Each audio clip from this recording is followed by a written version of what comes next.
I can still feel my heart pounding when I think back to that first moment of wanting to be someone else, someone softer, someone who moved differently. It was late summer, and the heat stuck to my skin like a second layer of clothing. I was 16, and my mind was a storm of confusion and desire. I stood in the corner of my mother's bathroom, watching her carefully pull a strand of hair across the top of her forehead. She didn't say much. She was always quiet in the morning. I remember asking her to do my hair once, almost as a joke, but she leaned down and sprayed my hair until it was stiff, just like mine. I didn't know why I felt such a thrill, but I did. The hairspray's cool mist settled on my scalp, and I closed my eyes for a moment, imagining myself with long lashes and a gentle wave in my hair. That was the first spark. At the same time, my father worked the night shift at a local trucking company. He was gone before I woke and back when the sun was high. One morning, he dropped me off at Grandpa Bill's house. Grandpa lived in a small, creaky white cottage just a few streets over. The guest room where I slept smelled faintly of mothballs and old cedar.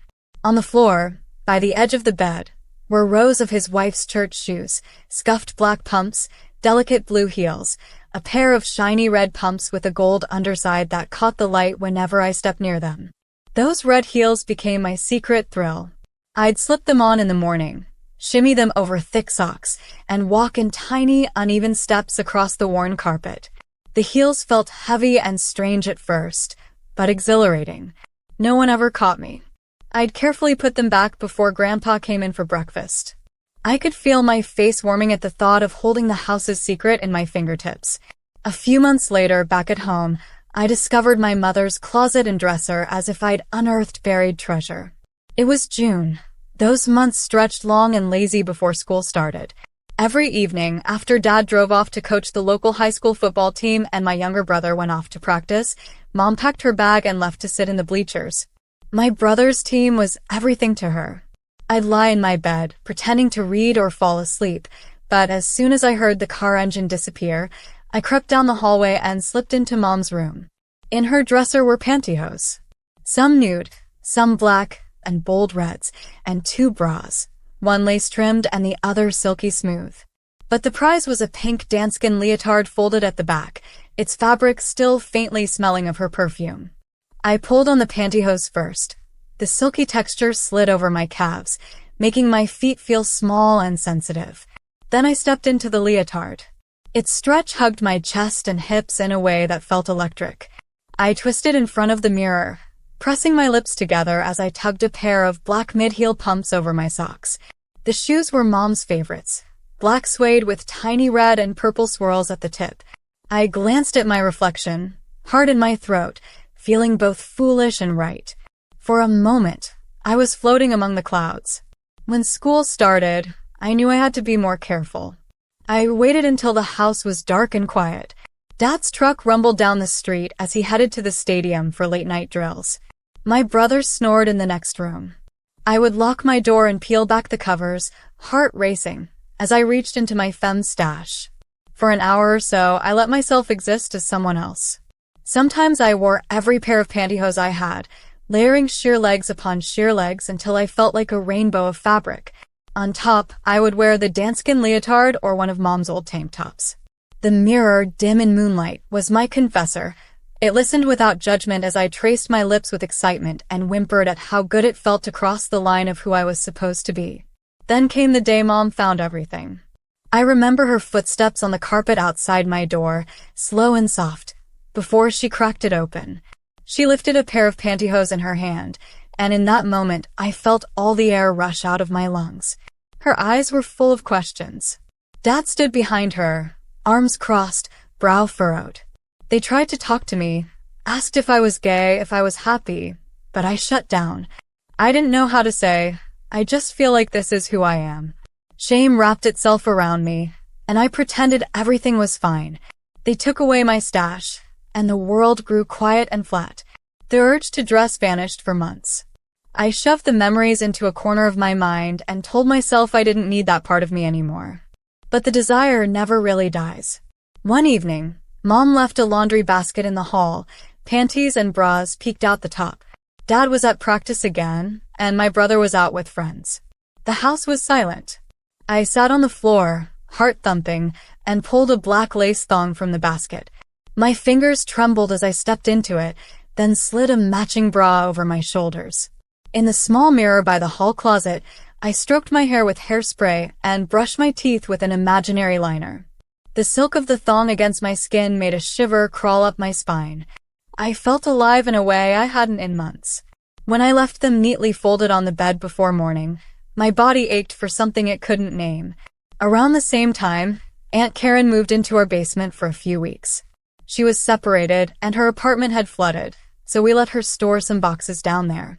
I dragged an old blanket down one afternoon and laid on the cold floor, flipping through dusty dresses and blouses that once belonged to my mother in high school. I found faded jeans that I cut into a makeshift skirt and panties that brushed against my thighs. There were no bras that fit, but I didn't care. The thrill of discovery was enough. My favorite was a pale blue slip that smelled like mothballs and lavender.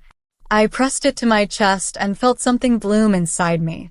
Down the street lived an American man, tall, broad-shouldered, always wearing faded jeans and a trucker hat.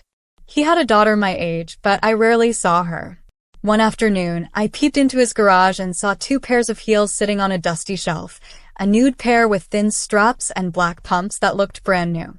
My heart hammered as I reached for them, shoved them into my jacket, and ran home before anyone saw me. That theft made me feel as if I was breaking open a locked door inside myself. Those heels fit perfectly. The straps kissed my ankles. I spent the next 6 months wearing them whenever I could, during long showers, wrapped in a towel, at night, beneath my sheets, daydreaming about a day I could step outside and be myself. By 17, I started buying a few things here and there. One day, I told myself I would finally face a real store. I walked into a downtown boutique, pretending I was shopping for a friend. I asked the clerk for some pantyhose for a costume, my voice cracking. She nodded, polite and uninterested. I left with a black pair clutched in my hand, heart pounding as if I'd stolen a secret. A few blocks later, I ducked into a mire and bought gold strappy high-heeled sandals. I slipped them on as soon as I got to my car, my feet tingling as I stepped down on the gas pedal. Driving with heels felt like riding a wave. Dangerous but exhilarating. I half expected someone to pull me over, but no one did. I got home and slipped the sandals off, setting them by my bedside as if they were holy relics. That summer, when I was 18, something happened that changed everything. I was a passenger in my friend Jackson's old Camaro. We were racing down a gravel road, stupid, reckless, when we lost control. The car flipped once, twice, red dust swirling around me. The world spun in slow motion. I remember the sky tearing open, the shatter of glass. I woke up pinned in the wreckage, my hands and feet numb. The ambulance sirens roared as I went dark. When I woke again, I couldn't move my legs. They told me I'd broken my neck. A C6 spinal cord injury. I was 19 and my world, my body, felt like it had turned to stone. Rehab was a blur of metal bars, cold showers, and voices I barely recognized anymore. One morning, I caught my reflection in a window, paler, hollow-eyed, with a shaved head that betrayed every ounce of who I used to be. My arms felt foreign. I hated how I looked, hated the wheelchair waiting by my bed like a jail cell on wheels. My dreams of one day walking in heels vanished, replaced by dread and an endless ache where my body used to be. I pushed the nurse's hand away when she tried to help me dress for therapy. I wouldn't let them see how broken I felt. For months, I didn't think about my femme side. I focused on learning to feed myself, to adjust my wheelchair, to face parents who peeked in my room with worried faces. My male side, my old image of Andrew, felt like a costume someone else had handed me. My feminine side seemed dead. But late one night, while practicing grips to hold a pencil again, I noticed a tiny notebook on my dresser. It was old, leather-bound, and had my initials on it. I'd forgotten about it completely. I opened it and found the words I had written during my cross-dressing days. When I wear mom's blue slip, I'm not hiding. I'm me. My chest tightened, and tears blurred the page. I closed the book and held it against my heart. That ache, my desire to cross the line, hadn't died. It was just waiting. By 20, I started experimenting from my wheelchair. I used suction cup bra inserts to fill out a borrowed camisole. I ducked into the bathroom of the rehab center, rolling as quietly as I could, and smeared a little eyeliner under my eyes. The thin black line felt like a secret flame. I dabbed on mascara, watching my lashes darken and lengthen in the harsh fluorescent light. I painted my lips with a small tube of pink gloss I'd snuck from a friend's hospital bag. In that moment, I felt the old thrill.